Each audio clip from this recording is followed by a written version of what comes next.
Hello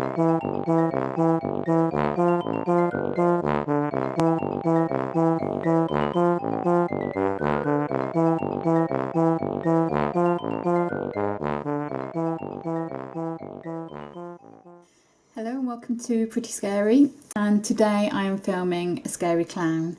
So yeah, hope you enjoy it. I'm going to stick my 80s music on as always and I'll get to it. And what does every good scary clown need? Balloons, of course.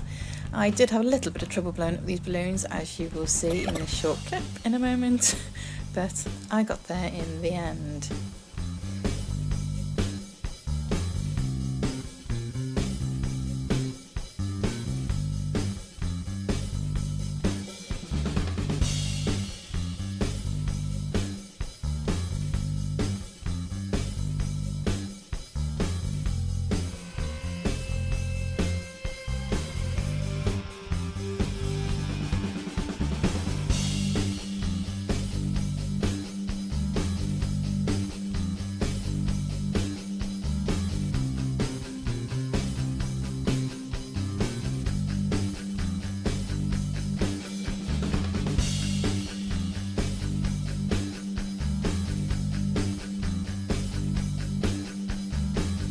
Now I'm using the good old latex and cotton wool technique and just sculpting myself a nice clown brow using a nail tool.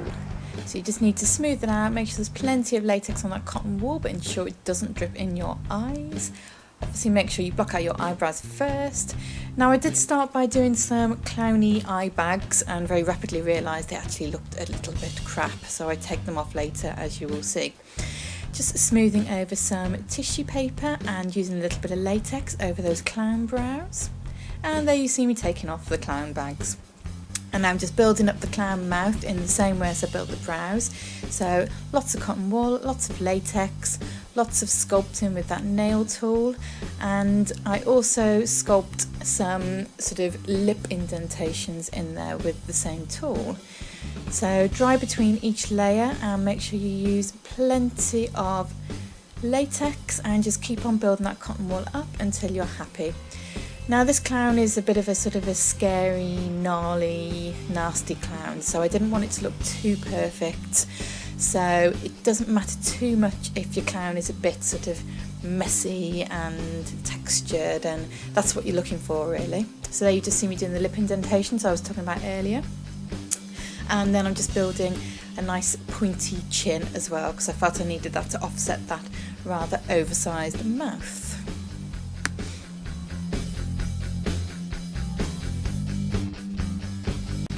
Now I first tried to stick the nose on using latex and that didn't work, so later on I will use some Prosaide, as you will see. Now the nose I just made using a ball of cotton wool, which I just dipped in latex and kind of moulded with my fingers. I wanted the nose to look a bit like a sort of a lump of flesh. A bit gross, I know, but that's how I wanted it to look for this nasty clown. So yeah, I just kind of moulded it with my fingers, and then once it was dry, which did take a good 24 hours to warn you, I painted it with a dark red and then stippled some lighter red over the top to make those dark areas kind of look like creases. Now here you just see me sticking on some string stitches. I wanted to make it look like, basically like the clown's smile had been stitched up into like a permanent, nasty, scary smile. So I'm just using some regular string for that, cut into lengths, and then just sticking that down with latex. And then just attempting to stick that nose on again with some Prosaide this time. So some Prosaide on the inside of the nose and some Prosaide on my nose. Dry that off so it's tacky, and then stick on your lovely fleshy lumpy nose. Nice. Now you may notice that my voice is sounding a bit dodged today. I have been very poorly, so yeah, that's why I sound a little bit gruff and a little bit bummed up. So now I'm just going in with some white water-based paint to colour in my clown. Every good clown has a nice clown white face. And then just using some black water-based paint in the whole entire eye area, right up to that scary clown brow. And you just want this to look kind of smudgy and a little bit undone. And then just paint the black into that mouth area as well. Now it's getting a little bit dark, so I had to put my light on, so hence the sudden bright flash of light there. Now again, using some water-based paint, I'm just painting that nice smile, a nice bright clown red.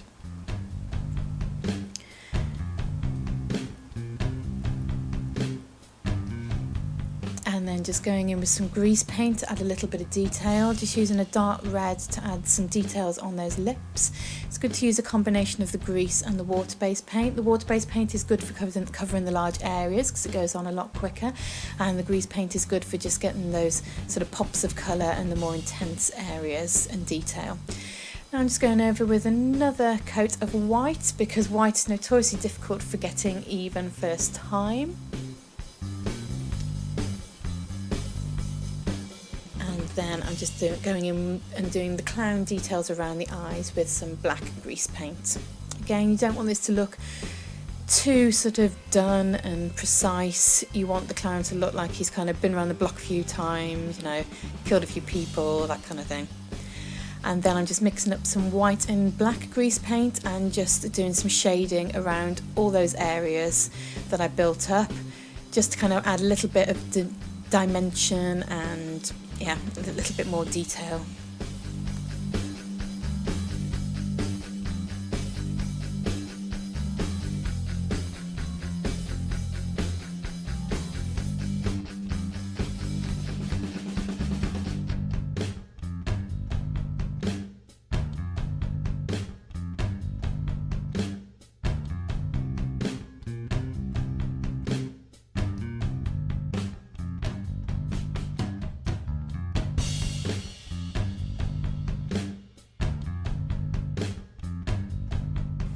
Now I'm just adding some dots of deep red grease paint around the edges of those stitches, because let's face it, if your smile had been stitched open you would bleed a little bit.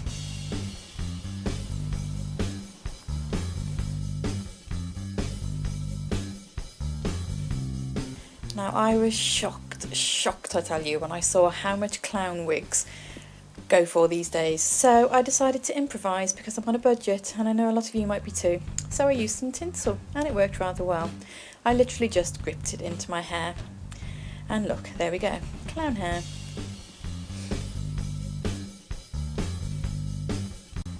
A little bit of thick blood to finish off those stitches and around that lovely fleshy nose. And oh, of course, around the chin.